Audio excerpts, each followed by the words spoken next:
The city hummed with its usual chaos, horns blaring, footsteps pounding.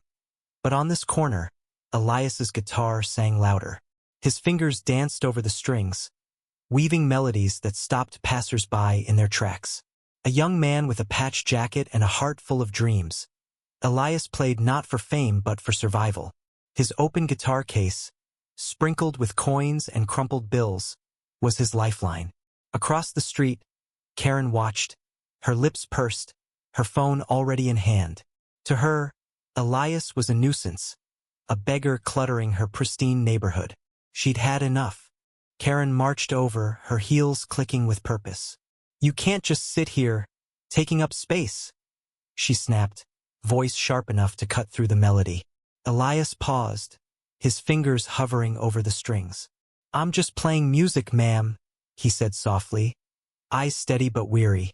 The crowd thickened, sensing a storm. Karen's face flushed red. "This is begging. I'm calling the police," she declared, dialing with theatrical flair. Elias's heart sank, but he strummed on, defiant. He'd faced worse than this. Minutes later, a patrol car rolled up. Officer Daniels, a veteran with a no-nonsense stare, stepped out. Karen launched into her tirade, pointing at Elias like he was a criminal mastermind. "He's harassing people, begging illegally," she insisted. Elias shook his head, explaining he had a busking permit, but Karen's voice drowned him out. The crowd murmured, some nodding with Karen, others glaring at her self-righteous tone. Daniel sighed, asking for Elias's permit. As Elias reached into his case, his face paled. "My tips, they're gone." The crowd gasped. Elias's earnings 2 days' worth of coins and bills had vanished. Karen smirked, arms crossed, but her confidence wavered when Daniels turned to her. "Ma'am, did you see anything?" he asked. She shrugged too quickly. A teenager in the crowd, phone in hand, stepped forward. "Check her bag," he said, holding up a video. The footage was damning. Karen, moments before her outburst, slipping coins from Elias's case into her purse while he tuned his guitar. The air grew thick with tension. Karen stammered, "That's not mine." But Daniels was already reaching for her bag.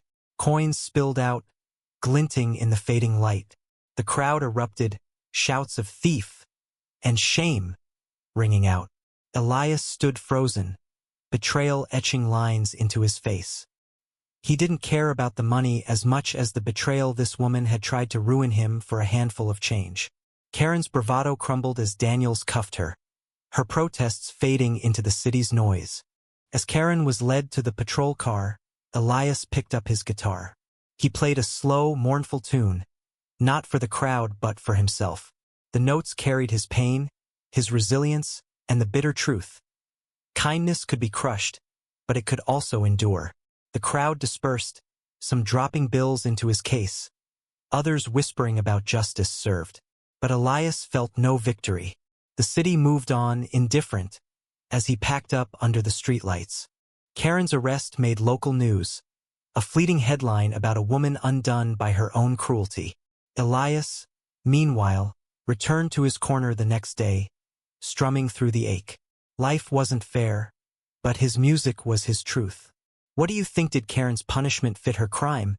Or does this story reveal deeper flaws in how we judge each other? Share your thoughts on justice and compassion in a world quick to condemn.